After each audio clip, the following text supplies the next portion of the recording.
Hey everybody, today I want to let you in on another one of my Petunia experiments. Now for this one, I wanted to grow some Supertunia Vista petunias alongside some ColorRush petunias.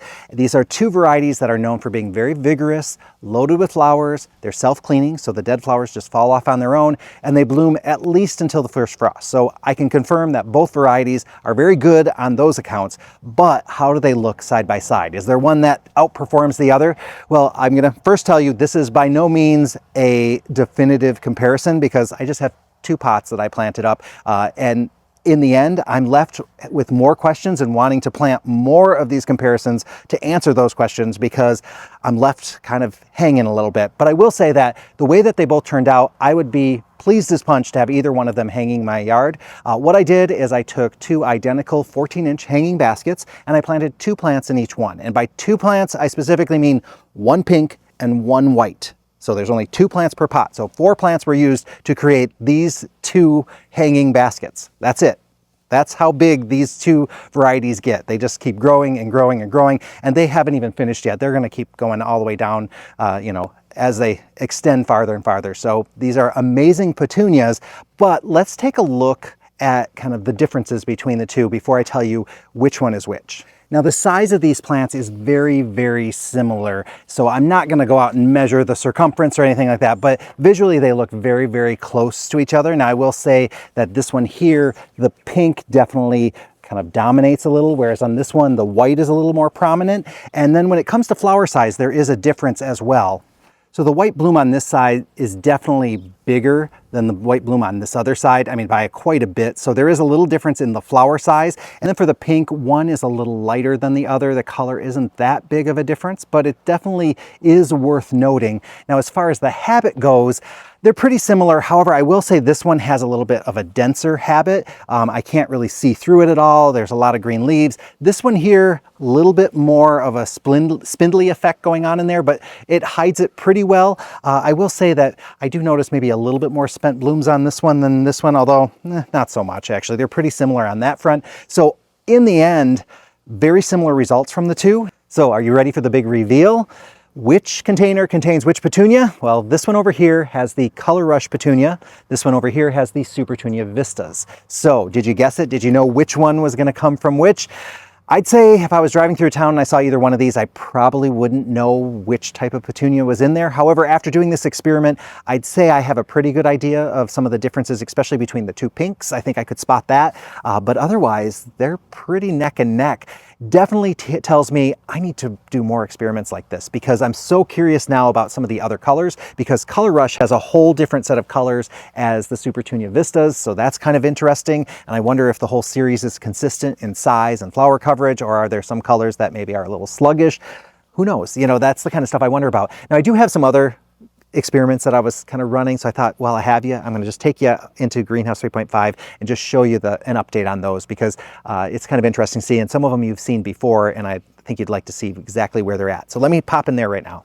So here are those 3 containers that I had potted up with petunias that I bought at the big box store in just those little 6-packs and 8-packs. And they've had a growth spurt. So they had not grown at all for several weeks. And then all of a sudden they decided they were going to do a little bit of growth, not necessarily even growth, but they are growing. This one's looking actually quite nice. It's almost covering the pot and it's just, looking much better than it was. And then the white had been pretty vigorous all along. But look at, that's a really nice coverage on there. Now these petunias are not quite as good at kind of releasing their spent blooms as say the Supertunia or the ColorRush, but still these have improved quite a bit since I had shown you them last. My Supertunia Tiara Blue, that's still looking fantastic. Let's see, I'm going to stop over here and show you this one here. So this is that Autumn Mystery Petunia, and then I think that is the Del Sol begonia in there. And then this is the one that I had taken out my dahlia that was in the center and replaced it with this heuchera. But in the end, I really didn't need to put the heuchera in because this begonia decided to just become so prominent. And I love the color on this. Can you believe the kind of how that has that beautiful gradient in there? Even within the petals, it goes from orange to that yellow or golden color. It's absolutely beautiful. Then I have, these are the Elveneers that I had gotten at Walmart way back early in the season, and I just tucked them in a pot. And then I had put as an emergency plant this lemon coral sedum. And you can see I haven't done any cleaning or anything on these, so they're a little dirty and kind of weird looking. But one lemon coral sedum has just taken over. So that was in case my elephant ear doesn't go over, I would have something. Look at how much that covers. And then over here, this is a Supertunia Hoopla Vivid Orchid, and it ended up, I think it's got some kind of bug issue or something. It's been like this for quite a while, but it never stopped blooming. So I just thought, I'm not going to spray it, I'm not going to do anything, and it's doing just fine. I mean, it's covered in blooms, and let me remind you, this is one Supertunia Hoopla Vivid Orchid. One plant in there has done all of this. I mean, this is just crazy how huge it is. I can't believe this one isn't in the Supertunia Vista category.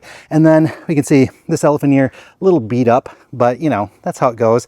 Now the wave petunias that I showed you before, this is the basket that I had divided over at Mother's Day. It's looking much better. The coral has come back, but this is kind of what I have with waves, where they kind of have their moments and then they kind of go downhill a little bit. So I just find that waves tend to do that on me, where they look really good, then they look a little rough, then they bounce back, and then, so they kind of tease me a little bit. So I'm just being honest about the waves I love and I don't love them. Here's the other elephant ear that I had tucked into a pot with an Amazonas plum cockatoo and a rockin' deep purple salvia. And this deep purple salvia, this is incredible. Like one plant again, filling all this space. The plum cockatoo is hanging on for dear life over here. It's really struggling because it's probably not getting enough water. And then, hey, remember this one? This is that drop-in that I had gotten, I think, at Lowe's, and it was really struggling. And I said, oh, maybe I'm going to put this into a bigger pot. Well, guess what? I didn't put it in another pot. It is in that same pot that it came in from the store. But over the last 2 weeks, somehow it has just taken off, and I'm not sure what the secret is, but I mean, all the petunias are doing better. That Calibrachoa has gotten a lot bigger. So this thing is doing what it's supposed to do now. Now, granted, I got this, around Mother's Day, and it's just now looking spectacular, but hey, we just have to be patient sometimes, right? And then over here, this is the passion fruit lantana, and I had one of my Figaro dahlias in here. I love the color of it. Well, that had gotten really weird. It kept, like, the blossoms just weren't holding up very long, and then it looked like it was getting powdery mildew, so I just pulled it out. So hence this passion fruit lantana, which is more of a trailing variety, it's bare inside because when the dahlia was in there, the dahlia had pushed it out. But you can see this is continuing to fill out, and I think over time it actually will fill out that space. It certainly has filled out on this side because there's one plant there, one plant there. This is actually empty right there, so the plants have been filling it. It's a beautiful lantana.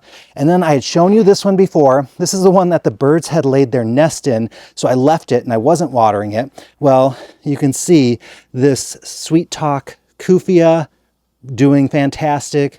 Super Cal Premium White Pearl Petcoa looking good. My Verbena is still looking a little bit rough there. And then I had shown you this one before. This one's still looking pretty darn good.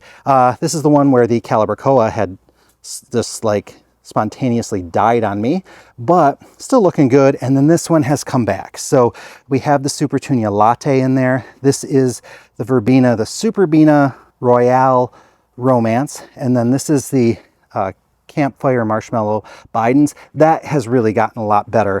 Remember, I had said it had almost died on me when I first planted it, and now it's doing exactly what it's supposed to do. So I do love this combination. It's really quite attractive. They've been growing really nice as well, even though I had a little problem with bugs, but I'm liking this combo, so that's good to see. Thank you guys for watching. I hope you enjoyed these little experiments. I have a good time doing them. I always learn a little something, and I hope I'm able to share that with you. Please leave a comment in the comment section. I always appreciate reading those. I do look at all of them. I don't always get to reply to every single one of them, but I do read them. So go ahead and leave your comments. I have a big list started for all the little tests and experiments I want to try to do next year. I know I'm not going to get to all of them, but hey, it's good to dream, and it's good to have a good well to draw from, because I think that's how I'm going to end up with some real exciting stuff. So thank you guys for watching. I'll see you guys all in the next video.